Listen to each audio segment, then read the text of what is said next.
speaking about now when we first started talking about like all these weird games, my 4 panels and stuff on my website, I'm trying to recreate this stuff from when we were kids and we used to go into a video store and we'd see like 4 or 5 things. We're like, what's that?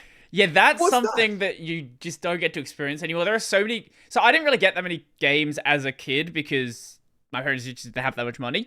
But we did go to Blockbuster every so often and rent a game for like 2 or 3 days. And there are so many weird... Like, you would go in there and it's like, oh, you know, there's games you've probably heard of. Oh, look, hey, it's a Ratchet and Clank game. Oh, there's Jack and Daxter.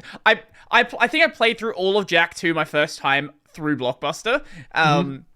But that is so good. Yeah, because you have to keep if you really love the game, you have to keep rehiring it, and you're like, before you know it, you're like, I spent like $35 to $40 on hiring this game. I probably should. Yeah, exactly. But there's so many just garbage bottom of the barrel games I played back then. Like I probably like one that's for whatever reason sticking in my mind is I think it was Harry Potter and the Prisoner of Azkaban on the PS2 or something, or was maybe Goblet of Fire, one of the two. It was not good. It was really bad. And there's just first 2 games, those first 2 Harry Potter games were really fun, but those last 2 ones, the ones that you just mentioned, were garbage. Like I had that as well.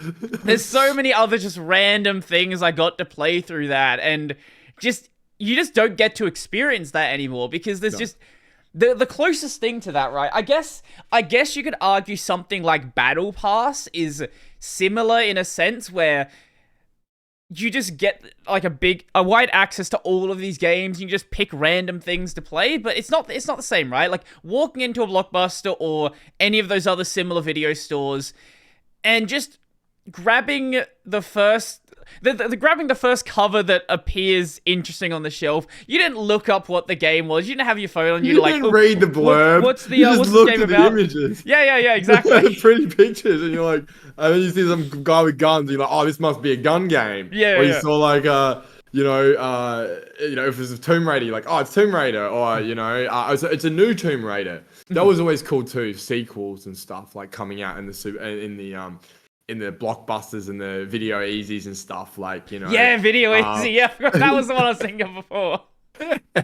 Yeah, we had one around the corner. They were called Movie Land. They had like a few of those around Adelaide. So they were a very like mum and pop sort of video store back in the day. And yeah, it was awesome.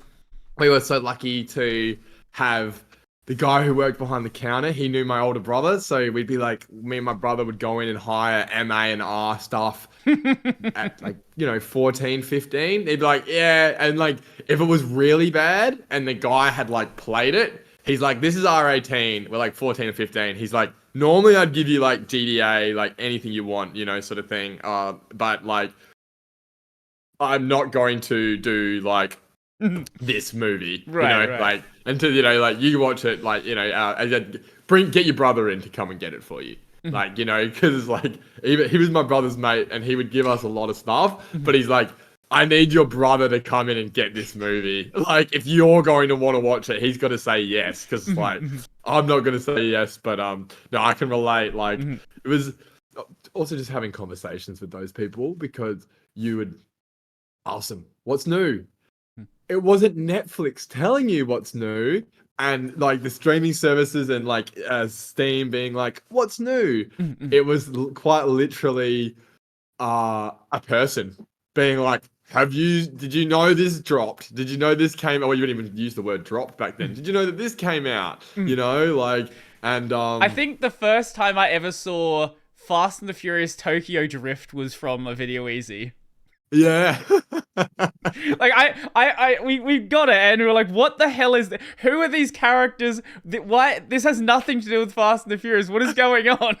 Yeah, exactly. That was like Little Bow Wow, I think, was in that one, right? Like I remember that. It was like Little Bow Wow was really big at that point in time.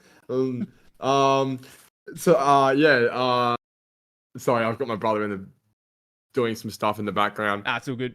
There was so many. I remember a weird movie. Do you remember the movie called Snow Dogs?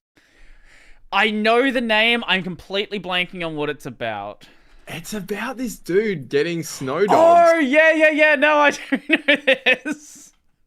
Yeah. I watched this as a kid like twice or 3 times, and every time I watched it, I was like, "This is trash."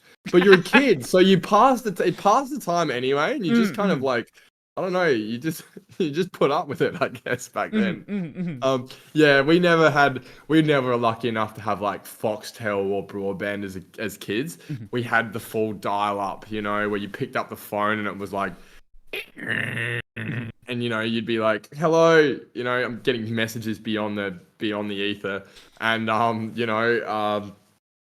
same with Foxtel. Never had any Foxtel, so I would always be going over mates' houses, and they'd be like, you'd be watching like full Cartoon Network and stuff like that. Whereas like I was more exposed to like one was called Cheese TV, and the other one was called something else. I can't exactly remember. It went. Someone was saying it the other day. It went to something else. It was Cheese TV. Isn't that the one that became Toasted TV? Yeah, that's it. Yep, that's the one. Yeah, exactly. Yep. So Toasted TV. Like